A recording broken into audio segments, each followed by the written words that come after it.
Bienvenue à tous dans cette deuxième partie de Demain à la Une. C'est au lendemain des législatives aux Pays-Bas qui ont vu le parti populiste de Geert Wilders grignoter encore quelques sièges et à la veille d'une présidentielle en France où la candidate de l'extrême droite arrive en tête des sondages.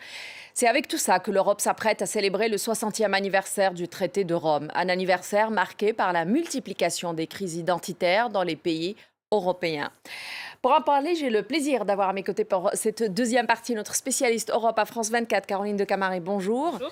Merci d'être avec nous. Et en face de vous, notre confrère journaliste à RFI, Piotr Moczynski. Bonjour Piotr. Bonjour. Merci aussi d'être avec nous. Caroline, je commence peut-être avec vous. Et l'Europe, comme je le disais en titre, va donc célébrer son 60e anniversaire, en tout cas du traité de Rome. Ça sera le 25 mars. Ce traité aspirait à une union forte plutôt, sans cesse plus étroite entre les peuples européens. Que pouvez-vous nous dire tout d'abord de ce traité, de ce texte ? 25 mars 57, c'est quand même à peine 12 ans après la sortie de la guerre et on réussit cet exploit incroyable entre des peuples qui étaient vraiment des ennemis jurés de signer à 6 ce traité de Rome extrêmement novateur juridiquement et sur plein d'aspects. À 6, je le disais, la France, l'Allemagne, le Benelux, donc Belgique, Pays-Bas et Luxembourg, et puis l'Italie, bien sûr, puisque cela se situe dans la capitale italienne, dans la grande salle des Horaces et des Curias du Capitole. Et donc, on est dans cet élan où on se dit, il faut qu'on fasse mieux autrement. L'ONU, ça ne va pas suffire. Il nous faut une organisation qui garantisse la paix. Et il faut dire que cette Union européenne, de ce point de vue-là, elle a parfaitement réussi. 60 ans après, il n'y a pas eu de guerre entre les pays membres. Simplement, c'est vrai qu'il y avait des ambitions à la fois économiques, on lançait le grand marché déjà, mais à l'époque, des pères fondateurs véritablement politiques. Et là, c'est plus compliqué parce qu'aujourd'hui, on n'est plus 6, mais 28. Elle a grossi énormément, cette Union européenne, et peut-être qu'elle est moins efficace sur cette idée d'intégration politique. On voit bien qu'elle a plutôt reculé. Piotr, justement, un mot là-dessus. Comment est-ce que cette Europe, depuis le traité de Rome, a évolué jusqu'à aujourd'hui ? Eh bien, on peut dire qu'elle a évolué sur deux plans. D'abord sur le plan numérique, Oui. c'est-à-dire il y a eu des élargissements consécutifs. On est parti à 6 pour être ensuite à 9, à 12, à 15, à 25, 28. Et c'est pour la première fois maintenant que, grâce au Royaume-Uni et sa décision, on va réduire le nombre des États membres à 27 de nouveau. Et l'autre plan, c'était les tentatives d'approfondissement de l'Union européenne. Et ça, c'est vraiment plus compliqué. On a réussi à créer la zone Schengen, donc la zone sans frontières. On a réussi à créer la zone euro, ce qui est un énorme succès quand même. Mais il y a eu aussi, malheureusement, des moments difficiles sur ce plan. Par exemple l'échec du projet constitutionnel en 2005 et maintenant le Brexit. Donc à présent, quelle évolution ensuite on peut dire que certains États membres s'apprêtent à profiter du Brexit pour avancer sur le plan de l'intégration, mais les autres entendent profiter du même Brexit pour mettre en avant le rôle des États membres, des États-nations. Et c'est là où la ligne de division, je crois, la plus profonde passe maintenant. Caroline, justement, Piotr vient de parler du Brexit. Alors, justement, aujourd'hui, l'Union européenne vit avec le spectre de son propre délitement. Alors, on a eu le Brexit, on a parlé jusqu'à il y a quelques jours d'une exit, de la sortie des Pays-Bas. On parle d'un Frexit possible qui serait porté par Marine Le Pen. Ce sont des crises identitaires assez importantes chez les peuples européens. Comment est-ce qu'on peut expliquer ça ? Il y a eu plusieurs terreaux de la montée de ces populismes. Alors, on pense déjà à la crise économique qui est démarrée en 2008 du côté américain, qui a été importée. Il y a eu aussi la responsabilité de la Grèce dans son approfondissement en Europe. Et puis après, il y a eu bien sûr une politique d'austérité qui a été plutôt imposée par l'Europe du Nord par rapport à l'Europe du Sud. Donc ça a été déjà une affaire qui a beaucoup inquiété une classe moyenne qui pensait que l'Union européenne était toujours liée avec cette idée de prospérité. il y a aussi le fait que l'Union européenne n'a pas été explicitée à ses citoyens par une classe politique nationale qui n'a pas vraiment joué le jeu finalement. Alors qu'elle se démocratisait énormément, en 1979, il y a eu le premier Parlement européen qui a été élu au suffrage universel, eh bien tout cela n'a pas été mis sur le bénéfice de l'Union européenne, n'a pas été explicité. Au contraire, les classes politiques nationales, chaque fois qu'ils étaient en difficulté, obligés de faire passer une loi peu populaire, disaient c'est la faute à Bruxelles, on m'oblige à faire cela, une politique plus dure, etc. Alors que parfois, c'était des décisions véritablement nationales. Et puis, il y a eu enfin, dernier terreau important, évidemment, la crise migratoire avec la crise syrienne qui a débordé en direction de l'Union européenne, avec une politique allemande d'accueil, mais qui était mise en cause par les autres. Et tout cela a fait monter, en effet, des populistes xénophobes et qui se définissaient, nouvelle ligne de clivage véritablement politique, comme anti-européens très profondément.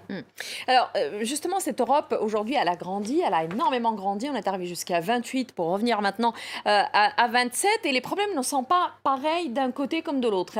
Piotr, à l'Est, ça ne se passe pas très bien non plus. Alors, on a l'impression que le flanc Est est peut-être un peu fragilisé. On a vu ce qui s'est passé avec l'Ukraine. On a vu les relations très tendues avec la Russie. Et on voit aujourd'hui la Turquie dans ce bras de fer avec l'Union européenne qui menace même de rompre son accord avec Bruxelles sur les réfugiés, par exemple.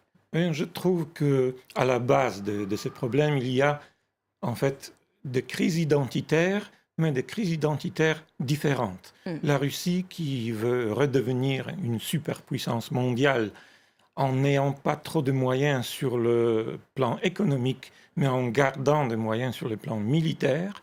Ensuite, la Turquie qui est membre de l'OTAN, mais est toujours, depuis plus de 30 ans, en quelque sorte quand même rejetée par l'Union européenne.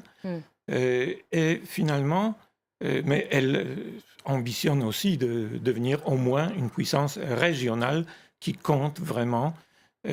Maintenant, il y a aussi une crise identitaire en Europe centrale et orientale, mais qui est basée sur un autre phénomène, c'est-à-dire ces nations-là ont vécu plusieurs dizaines d'années sous le joug communiste soviétique, où leur identité nationale était complètement étouffée.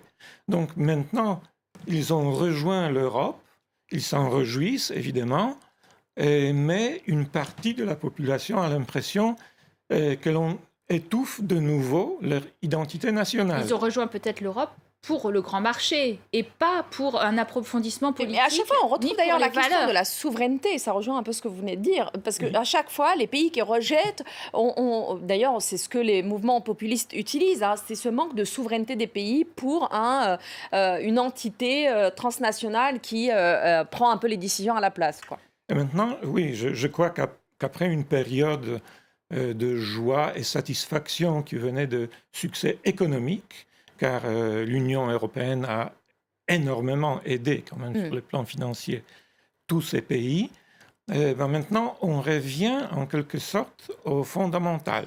C'est-à-dire on se pose des questions sur son identité dans chacun de ces pays, surtout en Pologne et en Hongrie. Maintenant, il faudra peut-être donner un peu de temps à une partie de ces populations pour réfléchir, pour voir ce qui se passe autour d'eux, car ce sont d'habitude les classes plutôt défavorisées qui réagissent comme ça.